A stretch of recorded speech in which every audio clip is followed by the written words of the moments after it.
Саламатсыңарбы балдар? Маанайыңар жакшыбы? Анда эмесе биз бүгүн кыргыз тили сабагы боюнча бүгүнкү сабагыбызды баштайлы. Кыргыз тили 11-класс мугалим Бердалиева Света Ташбаевна. Бүгүнкү биздин сабагыбыздын темасы сөздөрдүн көп маанилүүлүгү жана пайда болуу жолдору. Сабактын максаты көп маанилүү сөздөр боюнча билимдерин бекемдеп, бышыктай алышат. Көп маанилүү сөздөрдүн түрдүү маанилерин түшүнүшөт. Эне тилине болгон сүйүүсү артат. Сөздүн маанилери: сөздүн лексикалык мааниси, сөздүн грамматикалык мааниси, түпкү мааниси, өтмө мааниси, көп маанилүү жана бир маанилүү сөздөр.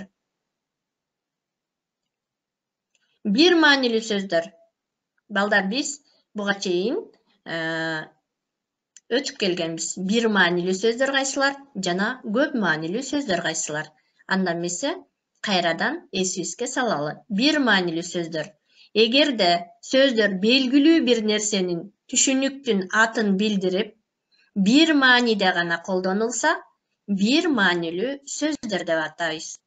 Мисалы, торгой, балта, анделек, балаты, жамгыр, сулуулук, достук. Мына балдар, бул сөздөр бир маанилүү сөздөр. Бир маанилүү сөздөр бир нерсени түшүнүктүн кандайдыр бир нерсенин түшүнүктүн атын билдирип, бир эле мааниде гана колдонулса, бир маанилүү сөздөр деп аталат экен. Көп маанилүү сөздөр. Булар бир эле сөздүн бир нече маанилерин билдирип, жана сөздөрдүн көп маанилүүлүгү бул маанилүүлүгү деп аталат. Мисалы, көз деген сөздү алсак, түпкү мааниси адамдын көрүү органы.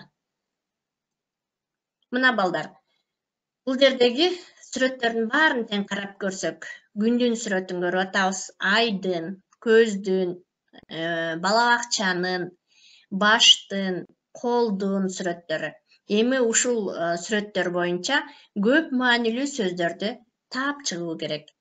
Биз ушул жерден сүрөттөрдөн карап, бирөөнү өзүбүзгө түшүнүктүү болуш үчүн иштей кетели. Көздү алсак, көп маанилүүлүгү көздө баарыбыз тең билебиз, адамдын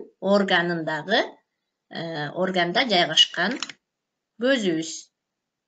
Биз жеке эле адамда гана көз болот деп ойлобошубуз керек экен. Анын көп маанилери: ийненин көзү болот экен, терезенин көзү болот экен, булактын көзү болот, жаранын көзү болот, куржундун көзү болот, күндүн көзү, шакектин көзү, иштин көзү. Мына балдар, бир эле көз деген сөздөн биз көп маанилүү сөздөрдү эмне кылдык? Жасап алдык. Көп маанилүү сөздөр жана бир маанилүү сөздөр. Көп маанилүү сөздөр: туяк, аш, көз, бакча, ай, күн, мекен, муун, баш, кыял жана башка сөздөр. Булар көп маанилүү сөздөр. Ал эми бир маанилүүлөр: мектеп, кайың, сөздүк, китеп, адабият. Мына булар жана башка сөздөр бир маанилүү сөздөр, балдар. Полисемия көп маанилүүлүк. Полисемия грек тилинен алганда көп маанилүүлүк дегенди билдирет. Сөздүн көп маанилүүлүгү бир эле сөздүн баштапкы маанисинен бутактанып чыккан кошмо кийинки маанилерди дегенди түшүндүрөт, маанилери. Мисалы, журтта калган күчүктөй деген сөз бар, балдар. Журтта калган күчүктөй деген макал. Ушул макалдагы бир эле сөзүн алсак, журт деген сөздү алсак, Алыкул Осмоновдун "Сен ооруба, мен ооруйун ата журт" деген сабындагы журт. Ушул сөздөрдүн түпкү теги бир болуп атат, журттун карап көрсөк. Бирок мааниси жакын. бири-бирине. Бирок эки башка эмнени ыратат балдар? Өзгөчөлүктөгү нерселерди туюндуруп турат. Тилдик белгиси. Тилдик белги заттарды же кубулуштарды жана аларды байланыштарын, сүйлөмдөгү тил катыштарын билдирүүчү тил бирдиги, сөз же сөз айкаштары, морфема, сүйлөм, тилдик белги белгилөөчү жана белгиленүүчү деп экиге бөлүнөт.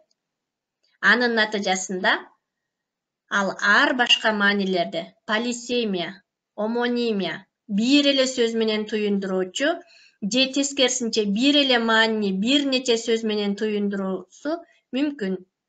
Мунун өзү тилдик белгинин асимметриялуу экенин көрсөтүп турат. Лексикалык маани.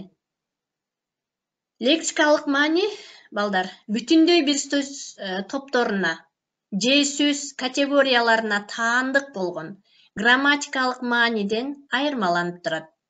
Жеке бир лексикалык бирдикке гана таандык маани. Толук маанилүү сөздөрдүн көбүнүн лексикалык мазмуну бирдей даражада болбойт. Ошого жараша алар өзүнчө маанилик структура, өз ара багыныңкы байланыш, башкача айтканда сөздүн лексика, семантикалык варианттарын түзүп турат. Лексикалык семантиканы уюштуруунун бул касиети полисемия же сөздү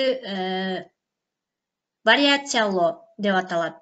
Сөздүн предметке же түшүнүккө тиешелүүлүгүнө жараша лексикалык маани, тике жана өтмө маани, контекстке көз карандылыгына жараша фразеологиялык түрмөккө байланышкан, конструкциялык жактан шартталган маани деп бөлүнөт. Мисалы, балдар, жалбырак десек. Баарыбыз жалбыракты элестетип отурабыз. Жалбырак бул дарак өсүмдүктөрдүн негизги бутагынан бөлүнүп турган, жылыгы алмашып туруучу, жалпак нерсе жөнүндөгү түшүнүктү эмне кылып атабыз? Түшүнүк пайда болуп турат.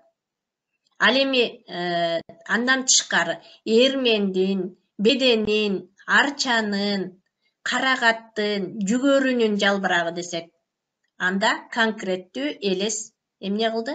Тартылат. Мындан улам тилдеги сөздөрдүн адам психикалык кабылдоосунун негизинде бириктирүүчү жана ажыратуучу мааниси да келип чыгат.